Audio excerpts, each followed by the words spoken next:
everyone, welcome to IPS e-learning program lecture number 3 એમાં unit number 4 call of the hills ટેકરીઓનું આકર્ષણ. So last video લેક્ચરમાં આપણે unit start કર્યું હતું. તો ચલો થોડીક મિનિટો માટે યાદ કરી લઈએ કે યુનિટમાં આપણે ક્યાં પહોંચ્યા હતા. અબુ ખાન નામના એક વ્યક્તિ છે, એમને એક બકરી પાળી હતી, એનું નામ શું હતું? કલુઆ. પછી થોડાક દિવસો પછી એને અબુ મિયા છે, અબુ ખાન, રિયલ નેમ અબુ ખાન છે પણ અબુ મિયા કોઈક વાર કહેવાય છે, કે અબુ ખાન છે એમને ખબર પડી કે એમની બકરી છે કલુઆ એ નાસી છૂટી છે, એટલે કે એમનું જે દોરડું બાંધ્યું હતું એમાંથી છૂટી ગઈ છે અને એ ટેકરીઓ પાસે જતી રહી હશે, ટેકરીઓથી આકર્ષિત થઈને, એવું એ વિચારે છે. કારણ કે ટેકરીઓનું આકર્ષણ ખૂબ જ હતું એટલે એને એમ થયું હશે કે ટેકરીઓ ઉપર કંઈક છે અને જતી રહી હશે, એવું અબુ મિયા વિચારે છે. ત્યારે તે ઉદાસ બેઠા હોય છે અને એમનો પડોશી, એનું નામ છે ગોવિંદ, એ આવે છે અને પૂછે છે કે અબુ મિયા તમે કેમ ઉદાસ બેઠા છો? ત્યારે અબુ મિયા આન્સર આપે છે, જવાબ આપે છે ગોવિંદને કે મને એવું લાગે છે કે કલુઆ અહીંથી નાસી છૂટી છે અને ટેકરીઓ ઉપર જતી રહી છે અને પાછી નથી ફરી, એટલા માટે ટેકરીઓનો રાક્ષસ, જે ટેકરીઓ ઉપર જે રાક્ષસ રહેતો હતો ડેવિલ, અહીંયા તમને શું કીધું છે? ડેવિલ, એ રાક્ષસ એને મારી નાખી હશે, એટલા માટે પાછી આવી નથી, એટલે હું ઉદાસ બેઠો છું અને મારો એકમાત્ર જે ઘરનો વ્યક્તિ હતો, એટલે ઘરનું સદસ્ય હતું, ફેમિલી મેમ્બર, એ કલુઆ હતી બકરી, એ પણ જતી રહી છે, એટલે હું ફરીથી એકલો થઈ ગયો છું. પછી થોડોક સમય વીતી જાય છે, ત્યારે અબુ મિયા છે, અબુ ખાન, એ નવી બકરી લાવે છે, એનું નામ પાડે છે ચાંદની. કેમ કે એને સુંદર લાલ આંખો હતી, બે નાના શિંગડા હતા, એ સુંદર હતી. પછી એ સફેદ કલરની હતી, સફેદ બરફ જેવી, વ્હાઇટ એઝ સ્નો કીધું છે તમને બકરીના ડિસ્ક્રિપ્શનમાં, એટલા માટે એનું નામ અબુ ખાન પાડે છે ચાંદની. અને પછી શું થાય છે એ આપણે હવે જોઈએ, બરાબર. સમ યર્સ પાસ્ટ, થોડાક વર્ષો વીતી જાય છે. Chandni developed an attraction for the hill.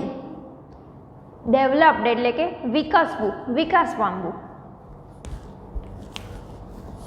To develop,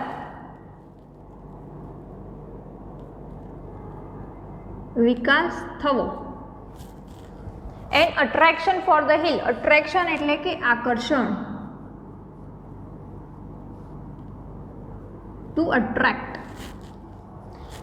થોડાક સમય પછી એટલે કે થોડાક વર્ષો વીતી જાય છે અને ચાંદનીને હિલ, ટેકરીનું આકર્ષણ થવા માંડે છે. Every morning she watched the hill tops shining in the tender sunlight. Every morning, દરરોજ વહેલી સવારે, શી વોચ, ટુ વોચ એટલે કે જોવું, વોચડનું મૂળ રૂપ શું છે? To watch. She watched the hill tops, every morning એટલે કે દરરોજ વહેલી સવારે ચાંદની છે એ હિલ ટોપ્સ એટલે કે ટેકરીઓનો ટોચ, એ ટેકરી ઉપરની ટોચ હોય ને ત્યાં જોતી હોય, અને shining in the tender sunlight, shining એટલે કે ચમકવું, ટેન્ડર એટલે કે કોમળ, ટુ ટેન્ડ, આ વર્ડ પણ આગળ આવી ગયો છે. સૂર્યપ્રકાશથી જે ચમકારો થતો હોય છે, ચમક આવતી હોય છે સૂર્યપ્રકાશથી, શાઇનિંગ થતી હોય છે, એ રોજ સવારે ચાંદની જોતી હોય છે. How beautiful this hills are, she thought, તો કે ટુ થિંક એટલે કે વિચારે, એ વિચારતી હતી કે how beautiful this hills are, આ જે ટેકરીઓ છે એ કેટલી સુંદર છે. And how refreshing is the breeze that blows through them. Refreshing એટલે કે ટુ રિફ્રેશ, તાજગી ભર્યું.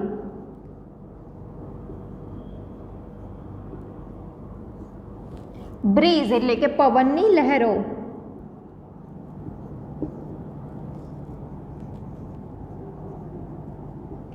પવનની લહેરો છે એ કેવી તાજગી ભરી આવે છે. બ્લોઝ એટલે કે ફૂંકાય છે.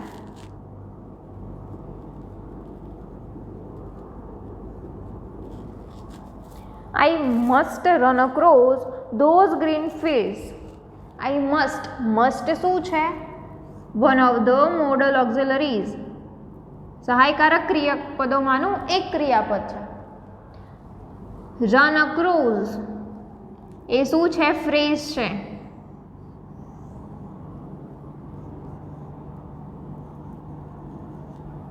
to run across.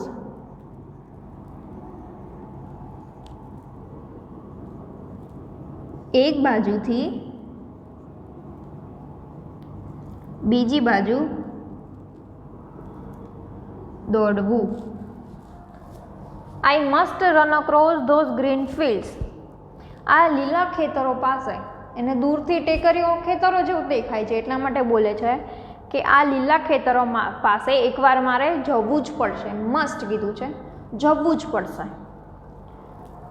She ran towards the hill but stopped with a jerk. She ran towards. આ પણ ફ્રેઝ છે.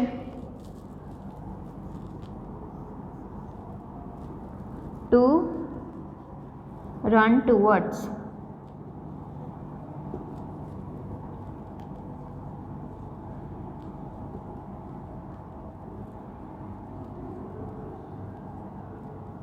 એક તરફ દોડવું. She ran towards the hill but stopped with a jerk. jerk એટલે કે ઝટકો.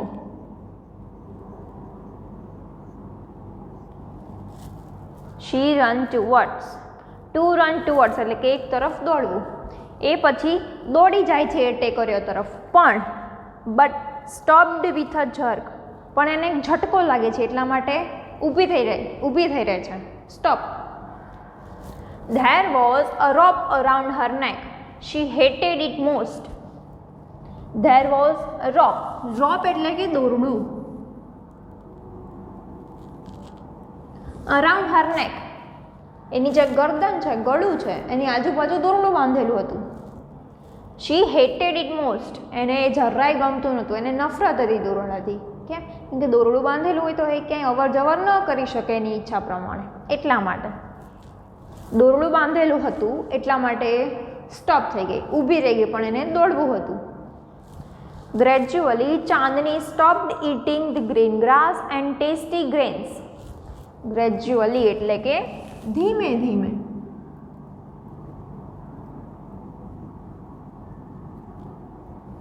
Chandni stopped eating the green grass એટલે કે લીલુંછમ ઘાસ and tasty grains. grains એટલે કે અનાજ. આ વર્ડ પણ આવી ગયો છે.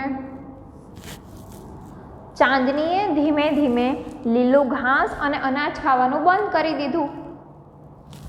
Even she lost interest in Abu Khan's stories. Even she lost interest in. આ પણ એક ફ્રેઝ છે.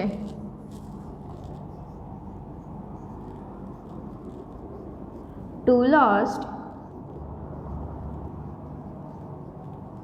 interest in એટલે કે માંથી રસ ગુમાવવો. એને એક રસ જ ઉડી ગયો હતો. શેમાંથી? તો કે અબુ ખાન સ્ટોરી. અબુ ખાન જે રોજ નવી નવી સ્ટોરી કહેતો હતો એમાંથી એને રસ ઉડી ગયો હતો, એને કંટાળો આવતો હતો. She lost her appetite. Grew very thin. She lost her appetite. Appetite આ વર્ડ નવો છે, એનો મિનિંગ થશે ભૂખ.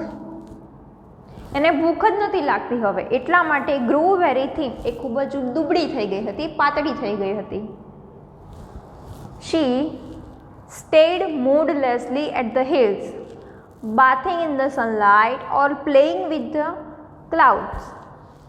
She stayed. stayed એટલે કે to stare.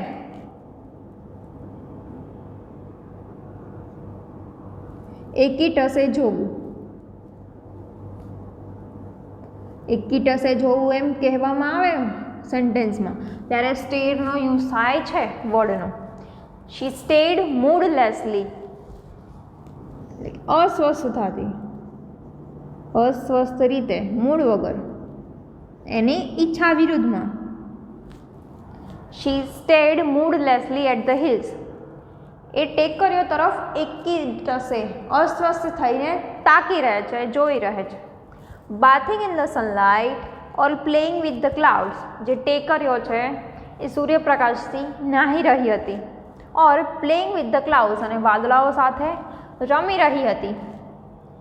અહીંયા શું થાય છે કે જેમ જેમ ટેકરીઓને ચાંદની રોજ જોવે છે એમ ચાંદનીને ટેકરીઓ તરફ આકર્ષિત થાય છે, કેમ કે સૂર્યપ્રકાશ આવતો હોય છે એ બાજુથી, એટલે ટેકરીઓ છે એ શાઇનિંગ આપે છે, ચમકે છે, એટલે એને એમ કે ત્યાં કંઈક હશે, એટલા માટે એને હવે આબુ ખાનનું ઘર પણ ગમતું નથી અને એ તરફ એ દોડવા જાય છે, પણ એને ગળામાં દોરડું હોય છે એટલા માટે સ્ટોપ ઊભી રહી જાય છે. એને ભૂખ પણ લાગવાની બંધ થઈ જાય છે, એટલા માટે ગ્રીન ગ્રાસ એન્ડ અનાજ ટેસ્ટી ગ્રેન્સ એ ખાવાનું પણ છોડી દે છે, એટલા માટે દુબળી થઈ જાય છે, પાતળી પડી જાય છે અને હવે અસ્વસ્થ રહીને ખાલી એ હિલ્સને એક કીટસે જોઈ રહે છે. તો તમે વર્ડ નોટ કરી લો, પછી આપણે આગળ જોઈએ. ફ્રેન્ડ્સ, આગળ જોઈએ. Abu Khan could sense what was happening to his dear ચાંદની. અબુ ખાનને અંદાજો આવી ગયો હતો કે અબુ ખાનને ખબર પડી ગઈ હતી કે તેમની ડિયર ચાંદની એટલે કે પ્રિય ચાંદની સાથે શું થઈ રહ્યું છે, શું બની રહ્યું છે. Happening, to happen, to happen મૂળ રૂપ એનું બનવું અથવા તો થવું. ટુ હિઝ ડિયર ચાંદની, તેમની ચાંદની સાથે. He pushed her into a small hut and shut the door. He pushed her. Pushed એટલે કે ધક્કો મારવો.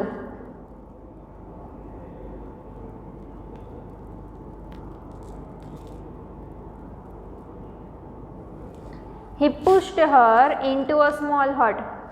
ચાંદનીને he એટલે કે અબુ મિયા ચાંદનીને નાની ઝૂંપડી તરફ ધક્કો મારે છે એની અંદર. એન્ડ શટ ધ ડોર, અને બારણું એ બંધ કરી દે છે. But forgot to close the small window at the back. But forgot એટલે કે ભૂલી જાય છે. ટુ ફોરગેટ એટલે કે ભૂલી જવું. ઝૂંપડીમાં ચાંદનીને ધક્કો મારી દે છે અને બારણું બંધ કરી દે છે, પણ જે વિન્ડો હોય છે, બારી, એને બંધ કરવાનું ભૂલી જાય છે Abu Miya. The same night એટલે કે એ જ રાત્રે Chandni made the window her passage for freedom. Passage એટલે કે જવાનો માર્ગ.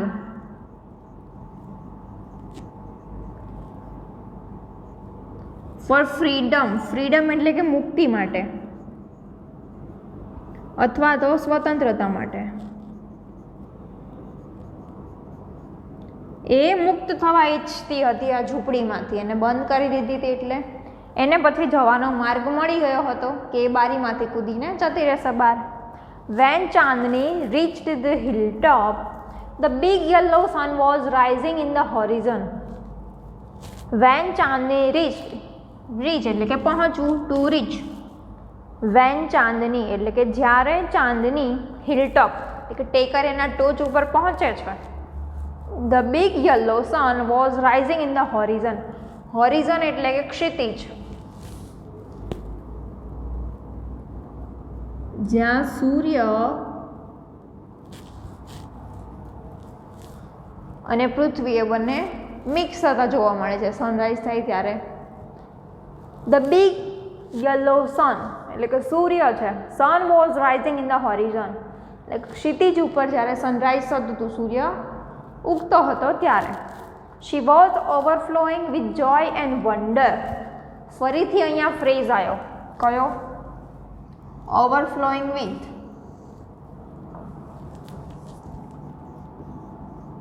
Two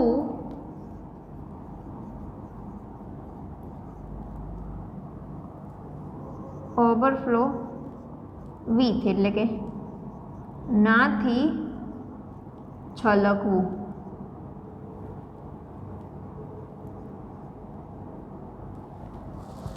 she was overflowing with joy and wonder. એ ખૂબ જ છલકતી હતી ખુશીના મારે અને આશ્ચર્ય પામીને છલકતી હતી. The green grass under her feet become golden yellow.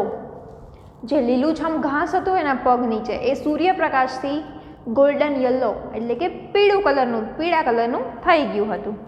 The wind sang an endless song of welcome. Wind એટલે કે પવન, વિન્ડ અથવા તો wind. Sang an endless endless એટલે કે અનંત, જેનો અંત નથી તે. જાણે કે પવનની લહેરખીઓ, પવનની લહેરો એ વેલકમ કરવા માટે ગીત ગાઈ રહી હોય એ રીતના પવન ફૂંકાતો હતો, સનરાઈઝ થતો હતો ત્યારે. ચાંદની felt as if she were meeting her mother after years of separation. Chandni felt as, to feel, મૂળરૂપ.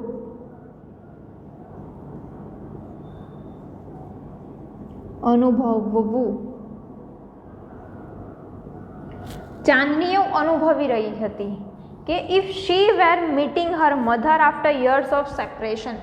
Separation એટલે કે વિયોગ, જુદા પડવું, એ અલગ પડવું.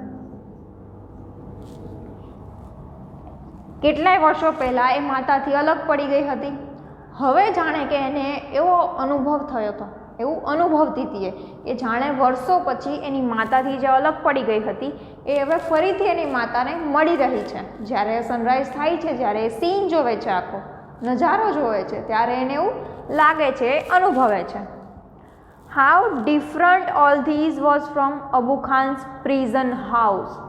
અને પછી બોલે છે, વિચારે છે કે હાઉ ડિફરન્ટ ઓલ ધીઝ એટલે કે આ બધું જે થઈ રહ્યું છે એની સાથે, જે નજારો જોયો સનરાઈઝનો, એટલો અલગ લાગ્યો એને. શેનાથી? તો કે this was from Abu Khan's prison house. Prison એટલે કે જેલ.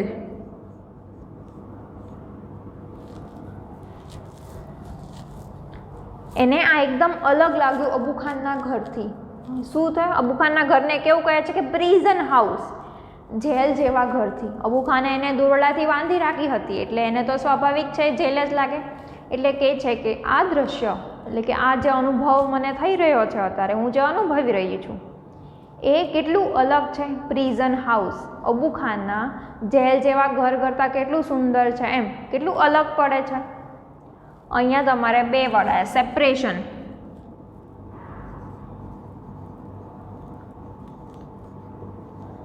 સેપરેશન એ નાઉન છે.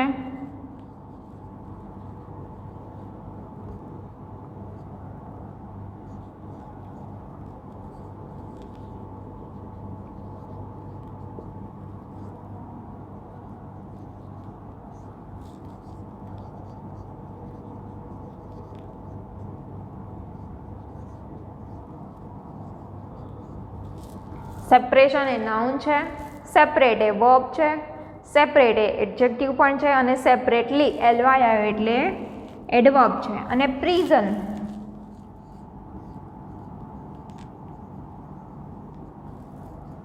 પ્રિઝન એ નાઉન છે.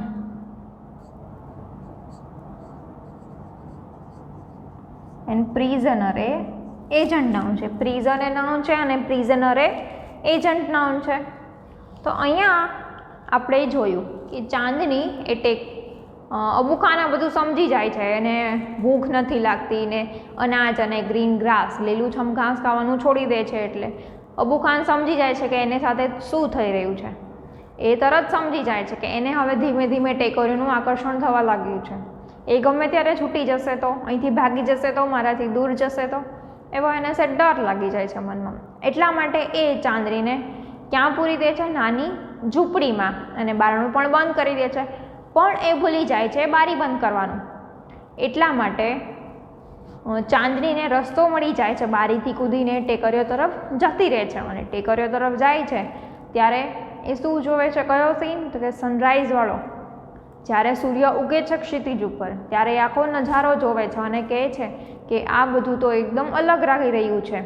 Prison house, Abu Khan's prison house, Abu ખાનના જેલ જેવા ઘર કરતાં તો એકદમ different. How different all this કીધું છે ને અહીંયા, how different all this was from Abu Khan's prison house.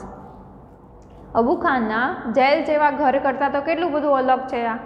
અને પછી અનુભવે છે કે વર્ષો પહેલાં હું મારા માતાથી અલગ થઈ ગઈ હતી, તો અત્યારે મને લાગે છે કે હું મારા માતાને મળી ગઈ છું એમ. તો ડિયર ફ્રેન્ડ્સ, આગળની સ્ટોરી આપણે કન્ટિન્યુ કરશું નેક્સ્ટ લેક્ચરમાં. Thank you.